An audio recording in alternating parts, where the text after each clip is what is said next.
Welcome to our channel. अगर आप पहली बार सोशोलॉजी पढ़ रहे हैं या सोशोलॉजी पढ़ते रहे हैं तो और एक नए तरीके से इसे देख सकते हैं। आज बहुत से ऐसे छोटे छोटे टॉपिक जो हम स्किप कर जाते हैं, तो यहाँ पे मैं समाजशास्त्र सब्जेक्ट है क्या, इसका मीनिंग क्या है, इसकी परिभाषाएं क्या है, इन सब चीज़ के बारे में हम पढ़ेंगे। सबसे पहले समाजशास्त्र का अर्थ क्या है, इसकी मीनिंग क्या है जानते हैं। सोशियोलॉजी दो शब्दों से मिलकर बना है। फर्स्ट सोशियो तथा लॉजी। सोशियो का अर्थ है समाज और लॉजी का अर्थ है ज्ञान या शास्त्र या विज्ञान। इसका शाब्दिक अर्थ है समाजशास्त्र का शास्त्र या विज्ञान।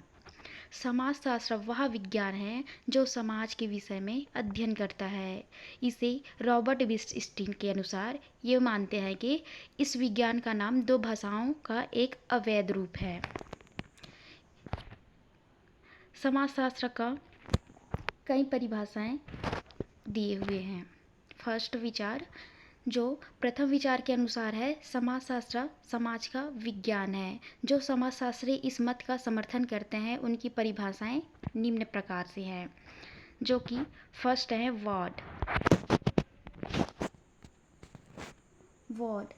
कहते हैं कि समाजशास्त्र समाज का एक विज्ञान है।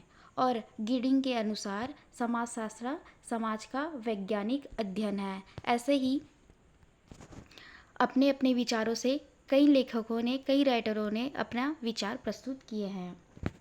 मकाइवर एवं पेज के अनुसार समाजशास्त्र सामाजिक संबंधों के विषय में तथा संबंधों के जाल को हम समाज कहते हैं।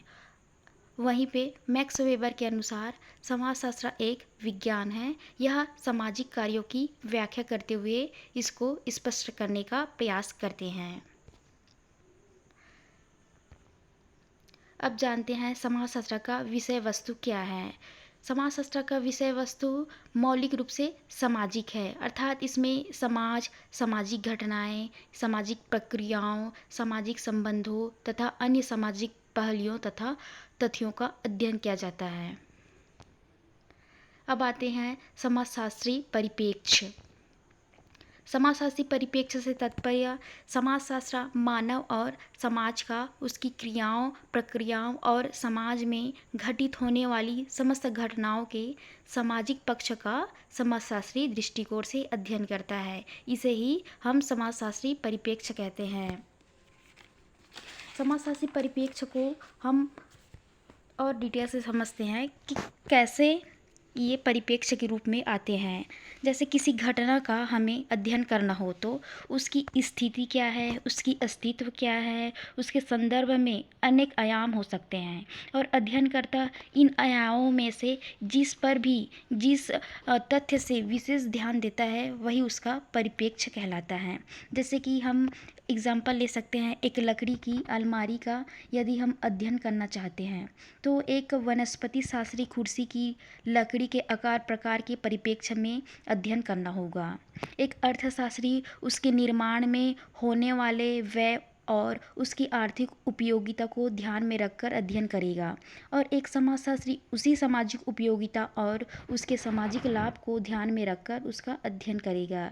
इस प्रकार एक विषय वस्तु के अनेक परिप्रेक्ष्य हो सकते हैं और यही सामाजिक परिप्रेक्ष्य कहलाता है। और हम इस समाजशास्त्र का निष्कर्ष पे आते हैं कि हम समाजशास्त्र की प्रकृति को भी समझने के लिए समाजशास्त्र के दो सैद्धांतिक उपागमों का प्रयोग करते हैं, जिन्हें हम वैज्ञानिक एवं मानवीय उपागम के नाम से जानते हैं। इस प्रकार समाजशास्त्र की प्रकृति या अध्ययन हम समाजशास्त्र के वैज्ञानिक परिप्रेक्ष्य में और समाजशास्त्र के मानवीय परिप्रेक्ष्य में अध्ययन करते हैं। धन्यवाद वीडियो देखने के लिए।